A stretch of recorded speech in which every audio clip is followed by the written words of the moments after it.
अस्सलामुअलैकुम वरहमतुल्लाहि वबरकातुहू। मोअज़्ज़िज़ असातिज़ा इकराम, कैसे हो आप लोग। उम्मीद और दुआ अल्लाह रब्बुल इज़्ज़त से यही है कि आप लोग सब बखैरियत होंगे। चलिए बढ़ते आज की इस वीडियो की ओर। तो TET teacher aptitude and intelligent test 2025 यानी शिक्षक अभियोग्यता व बुद्धिमत्ता चाचनी 2025 के लिए जो तो ये वीडियो बनाए जा रहे हैं। IBPS पैटर्न के ताल्लुक से जो तो ये पूरा व्याकरण आप लोग का मराठी रहेगा। मार्गदर्शक शाकिर शेख सर, विषय मराठी व्याकरण। देखिए आज हम लोग क्या देखने वाले हैं, इसके ऊपर चर्चा करेंगे और फुल्ली वीडियो आप लोगों को आसान ज़बान में जो तो समझाने की कोशिश करूंगा इंशाल्लाह। सबसे पहले तो वेलकम है गाइस आप लोगों का मेरे इस educational YouTube channel let's crack it with Sheikh sir पर। जो भी इस चैनल पर नए हैं चैनल को सब्सक्राइब कर लीजिए और बेल आइकन को प्रेस कर दीजिए ताकि जब भी कोई नया वीडियो अपलोड हो तो आप लोगों को नोटिफिकेशन मिलता रहे। साथ ही साथ वीडियो को लाइक करें, वीडियो की लिंक अपने दोस्तों तक दबाकर शेयर करें और अगर आप लोग का कोई डाउट्स है, कोई सवाल है तो चैट बॉक्स में उसको ज़रूर लिख दीजिए। इंशाल्लाह मैं जब भी देखूंगा इसका आंसर आप लोग को जो तो मैं ज़रूर कर दूंगा। आज हम लोग जो देखने वाले हैं वो है मराठी व्याकरण का कौन सा टॉपिक देखने वाले हैं, आइए डिस्कस करते हैं। तो आज हम लोग जो देखने वाले हैं वो मराठी व्याकरण का, यहाँ पर अगर आप लोग देखें तो शब्दांची जाति या शब्दांच्या जात्या। तो ये शब्दांच्या जात्या जिसे हम लोग इंग्लिश में अगर कहा जाए तो पार्ट्स ऑफ स्पीच कहते हैं, वही चीज़ आज हम लोग जो है तो देखने वाले हैं। तो आइए बढ़ते हैं आज की इस वीडियो की ओर। देख लीजिए कि शब्द की कितनी जाति होती है। शब्द की दो जाति होती है। पहला है आप लोगों का विकारी शब्द और दूसरा है अविकारी शब्द। ठीक है, ये दो जाति जो है तो शब्द की होती है। एक मिनट रुक जाएंगे आप लोग, थोड़ा सा यहाँ से रंग क्लैश कर लूँ। हाँ यस, तो शब्द की दो जाति होती है। पहला है विकारी शब्द और दूसरा है अविकारी शब्द। ठीक है, विकारी शब्द में ये चार टॉपिक्स आते हैं जिसमें नाम, सर्वनाम, विशेषण और क्रियापद ये आते हैं। अविकारी में अगर देखा जाए तो क्रिया विशेषण अव्यय, शब्द योगी अव्यय, अभिधानवयी अव्यय और केवल प्रयोगी अव्यय, ये चार शब्द आते हैं। इनके और भी जाति होती है, वो इंशाल्लाह मैं अगले वीडियो में जो तो डिस्कस करूंगा। ठीक है, तो आइए पहले विकारी शब्द के ऊपर बढ़ जाते हैं कि विकारी शब्द क्या है और किस तरीके से जो तो इसके प्रकार होते हैं। ठीक है, इंग्लिश में इसे पार्ट्स ऑफ स्पीच कहा जाता है। पहला शब्द देखिए विकारी शब्द। विकारी शब्द की डेफिनेशन अगर देखा जाए तो विकारी शब्द को सव्य भी कहा जाता है। याद रख ले आप लोग, विकारी शब्द को जो है तो सव्य भी कहा जाता है। ठीक, स्क्रीन चल नहीं रही है, मैं इंशाल्लाह उसको जो तो और अच्छे से लिख देता हूँ। ये देख लीजिए, इस तरीके से इसे सव्य भी कहा जाता है। किसे? विकारी शब्द को सव्य कहा जाता है और अविकारी शब्द को अव्यय कहा जाता है। ठीक है, डेफिनेशन देख लीजिए। विकारी शब्द म्हणजे ज्या शब्दांचे लिंग, वचन आणि विभक्ती केस बदलू शकतात अशा शब्दांना विकारी शब्द म्हणतात। विकारी शब्दाचे चार भाग पड़तात। ठीक, यानी ऐसे शब्द जो लिंग, वचन और विभक्ति के अनुसार बदले जा सकते हैं, तब्दील हो जाते हैं, ऐसे शब्द को विकारी शब्द जो है तो कहा जाता है। ठीक है, तो ये विकारी शब्द के डेफिनेशन भी आप लोग को समझा दिया हो। अब यहाँ पर अगर हम लोग दूसरा शब्द देखें तो दूसरा शब्द आप लोग का पहला शब्द विकारी शब्द में क्या है, जिसे हम लोग नाम कहते हैं। इंग्लिश में इसे देख लीजिए, मैंने लिखा हो उसको नाउन कहते हैं और उर्दू में इसे कहते हैं इस्म। ठीक, डेफिनेशन देख लीजिए उसी के आगे से। एखादी वस्तू, एखाद्या व्यक्ती, एखादी ठिकाणीचा नावाला आपण नाम असे म्हणतात। यानी उर्दू में अगर कहा जाए तो किसी चीज़, किसी जगह या किसी शख्स के नाम को इस्म कहते हैं। उर्दू में इसे इस्म कहते हैं, इंग्लिश में इसे नाउन कहते हैं और मराठी में इसे नाम कहते हैं। ठीक, अब यहाँ पर उदाहरण में देख लीजिए, यहाँ पर देख लीजिए आप लोग, पहला उदाहरण देखिए, अमित अभ्यास करतो। तो यहाँ पर अमित जो है तो क्या है, एक व्यक्ति का नाम है। देख लीजिए हमारी डेफिनेशन कंप्लीट हो रही है। मैंने अलग अलग मिसालें इसी की वजह से जो तो लिया हूँ। दूसरी मिसाल में देखिए, टीवी शुरू करा। तो टीवी क्या है, टीवी एक वस्तु का नाम है। ठीक, उसके बाद में मुंबई खूप लांब आहे। मुंबई, मुंबई क्या है, मुंबई एक ठिकानी, ठिकानी मतलब कि एक जगह। ठीक, एक जगह का जो है तो वो नाम है। स्क्रीन चल नहीं रही है, आप लोग थोड़ा सा समझ लीजिए। तो एक जगह का नाम है मुंबई। ठीक, भारतात वेगवेगळी भाषा बोलली जातात।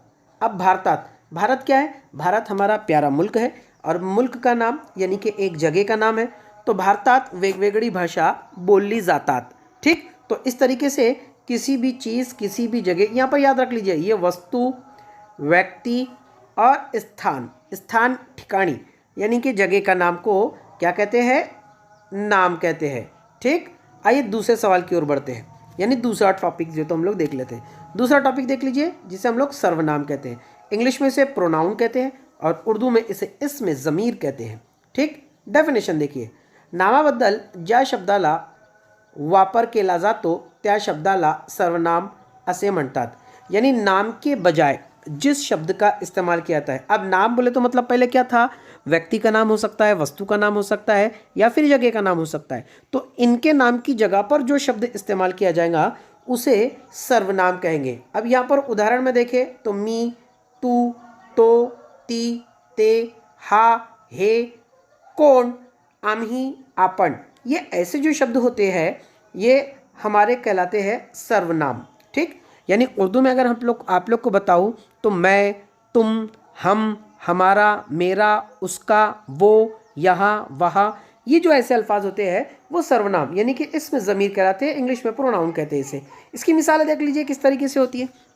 मिसालों में देख लीजिए, यहाँ पर अगर आप लोग देखें पहली मिसाल में तो मी उद्या गावी जाणार। अब फॉर एग्जाम्पल यहाँ पर कोई एक लड़के का नाम है, जैसे सतीश है, तो सतीश उद्या गावी जाणार। अब अगर सतीश का नाम आया तो सतीश नाम है किसी लड़के का तो इसलिए वो नाम रहेगा, लेकिन उसके नाम की जगह पर अगर हम लोग मी इस्तेमाल करें, फॉर एग्जाम्पल मैं सतीश हूँ तो मैं कहूँगा मी उद्या गावी जाणार। अब यहाँ पर मैंने मेरा नाम नहीं बल्कि नाम की जगह पर मी शब्द का जो तो उपयोग किया हूँ और ये मी शब्द ही हम लोगों का क्या है, यही हम लोगों का सर्वनाम रहेगा।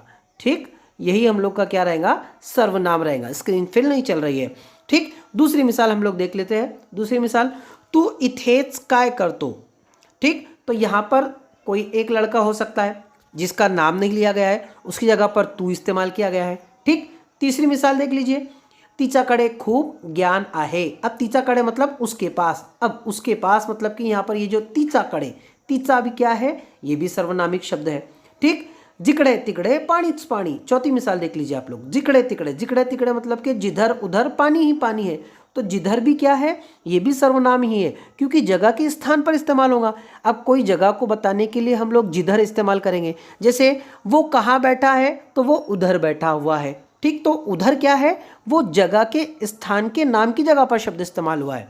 तो यहाँ पर ये जिकडे तिकडे, तिच्याकडे, तू, मी, आम्ही, आपण, पण, ठीक, सॉरी पण नाही, आपण, ठीक, आम्ही, तुम्ही, आपणास, आम्हा, आम्हाला, ठीक है, ये सारे के सारे शब्द जो तो ये सर्वनामिक शब्द होते हैं।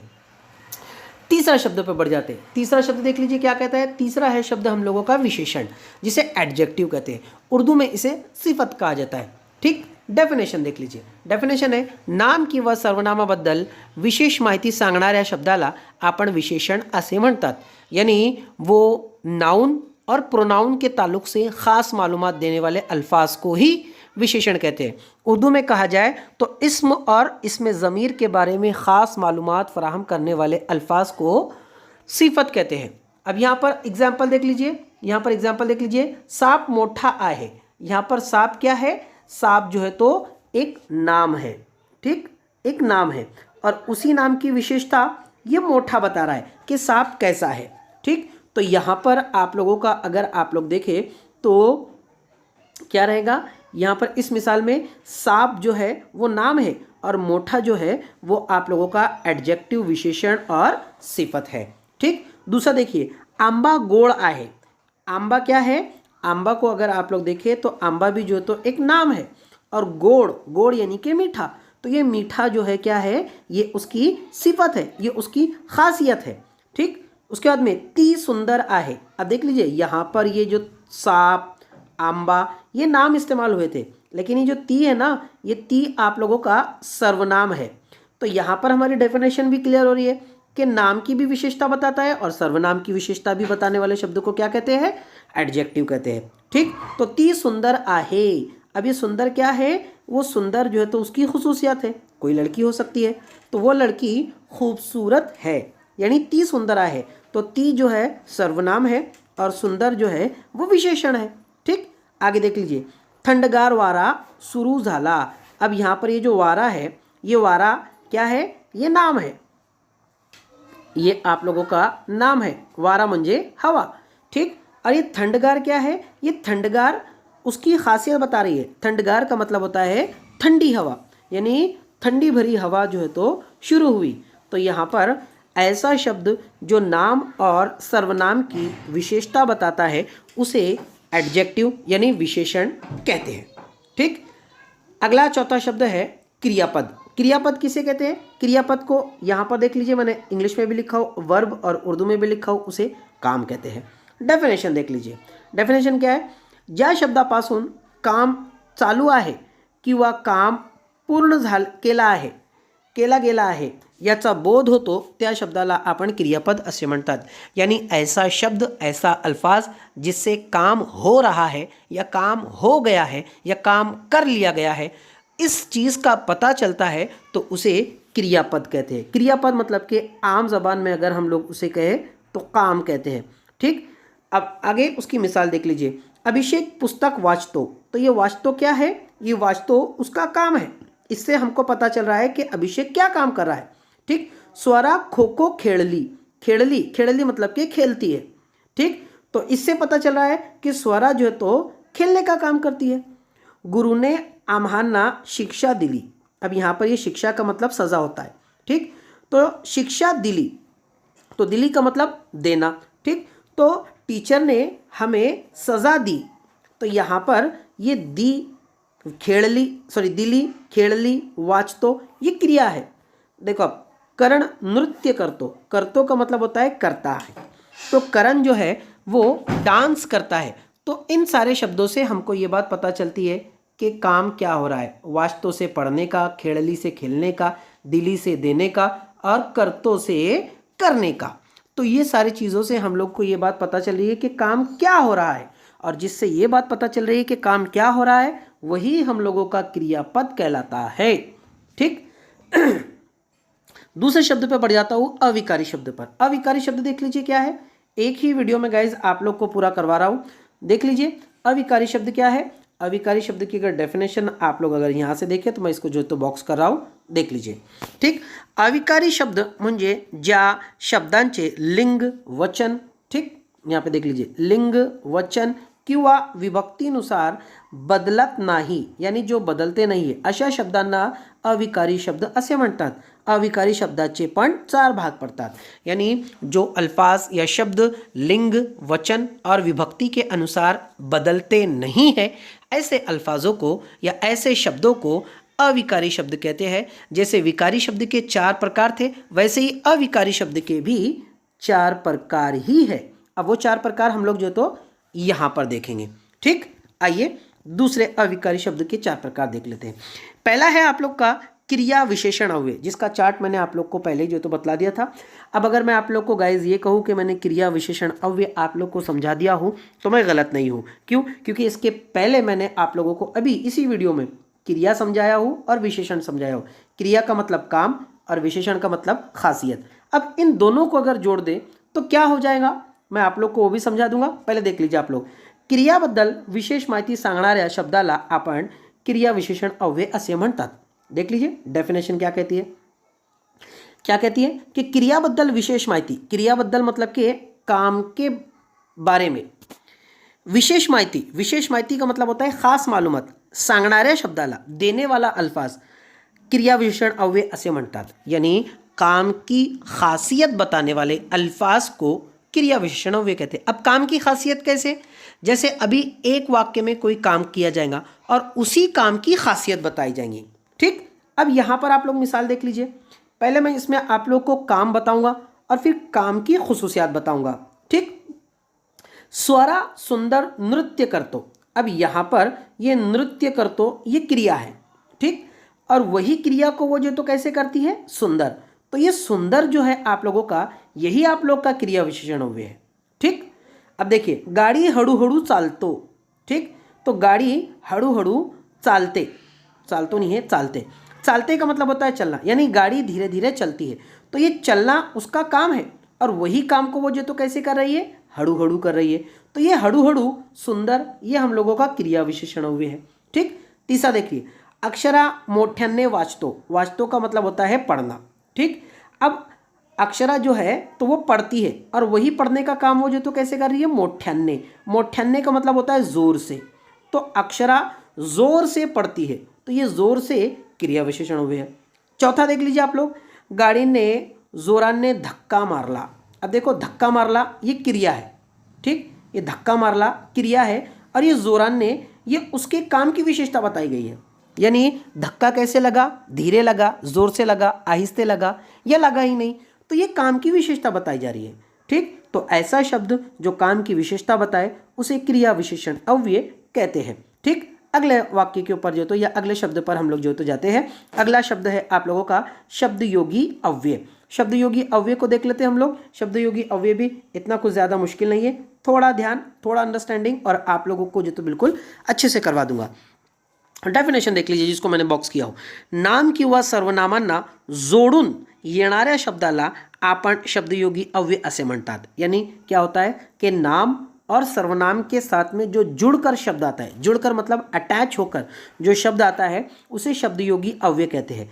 अब यहाँ पर थोड़ी सी मैंने डेफिनेशन में उसमें और थोड़ा चेंज किया हो, देख लीजिए आप लोग। यहाँ पर किंवा, ठीक, नाम किंवा सर्वनामाशी संबंध संबंध दर्शवण्यासाठी वापरल्या जाणाऱ्या शब्दाला शब्दयोगी अव्यय म्हणतात। यानी नाम और सर्वनाम का ताल्लुक वाक्य के दूसरे शब्दों के साथ में जो शब्द बतलाता है, दर्शवणार्या का मतलब होता है बतलाता है, तो ऐसे शब्द को शब्दयोगी अव्यय जो है तो कहते हैं। ठीक, दोनों डेफिनेशन है, आप लोग याद रखें। आइए इसकी मिसाल देख लेते हैं। ठीक, अब देख लीजिए यहाँ पर झाडाखाली मोठा साप होता, तो एक्चुअल में यहाँ पर ये झाड़ जो है, ये झाड़ हम लोगों का नाम है। ठीक, एक मिनट। ठीक, अब यहाँ पर देख लीजिए आप लोग, ये जो झाड़ है, ये झाड़ एक्चुअल में हमारा शब्द है, लेकिन इसको खाली शब्द जो तो जोड़कर आया है, तो ये खाली ही शब्द जो तो हम लोग का क्या है, यही हम लोग का क्रिया शब्द योगी अव्यय है। अब देखो, तुमच्यासाठी मी एवढे करू शकतो, तो ये तुमच्या ये शब्द है हम लोगों का, और ये साठी जो है उसके साथ में जुड़कर आया है, तो ये शब्द आप लोगों का क्या है, यही शब्द आप लोगों का ये खाली, ये साठी, ठीक, ये पुढे और ये वर, ये शब्द आप लोग का क्या है, ये शब्द योगी अव्यय है। देख लीजिए, झाडाखाली मोठा साप होता, तो झाड़ शब्द ये नाम है और खाली उसको जुड़कर आया है। तुमच्यासाठी, तो तुमच्या शब्द है, साठी उसको जुड़कर आया है।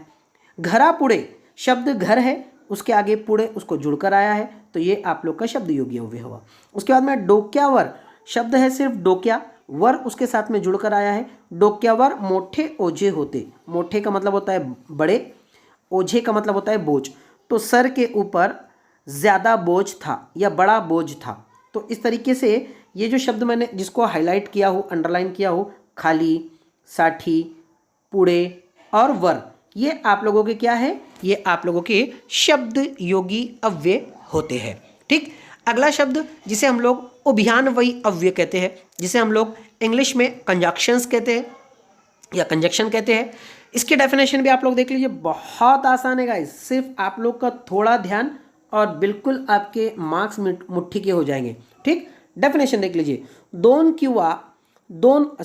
शब्द किंवा दोन वाक्याला जोडण्यासाठी वापरलेले शब्दाला आपण उभयान्वयी अव्यय असे म्हणतात। यहाँ पर टॉपिक देख लीजिए, दोन शब्द यानी दो अल्फाज, दोन वाक्य मतलब कि दो जुमलों, यानी कि जो दो शब्दों को जोड़ेगा, दो वाक्यों को जोड़ेगा, जुमलों को जोड़ेगा, तो जो शब्द जोड़ रहा है उसे हम लोग उभयान्वयी अव्यय कहते हैं। उर्दू में अगर इसे कहा जाए तो हुर्फ़े अतफ कहलाता है, हुर्फ़े अतफ, हाँ हुर्फ़े अतफ, जिसे हम लोग कंजक्शन कहते हैं। ठीक, तो देख लीजिए आप लोग, यहाँ पर मैं दो शब्दों को भी जोड़कर बताऊंगा और दो वाक्यों को भी जोड़कर बताऊंगा।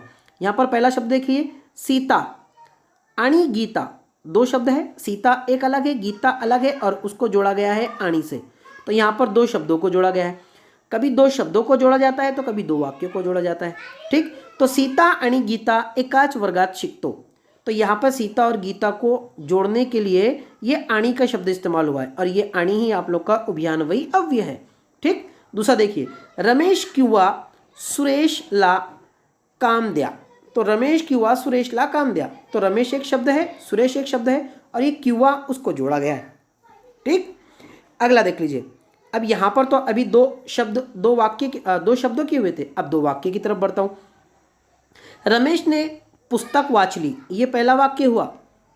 झोपी गेला, ये दूसरा वाक्य हुआ। और ये आणी से इसको जो तो जोड़ दिया गया है, यानी रमेश ने पुस्तक पढ़ी और सो गया। तो यहाँ पर सो गया और रमेश ने पुस्तक पढ़ी, रमेश ने पुस्तक पढ़ी, सो गया, ये दो वाक्य है और इसको जोड़ दिया गया है और से।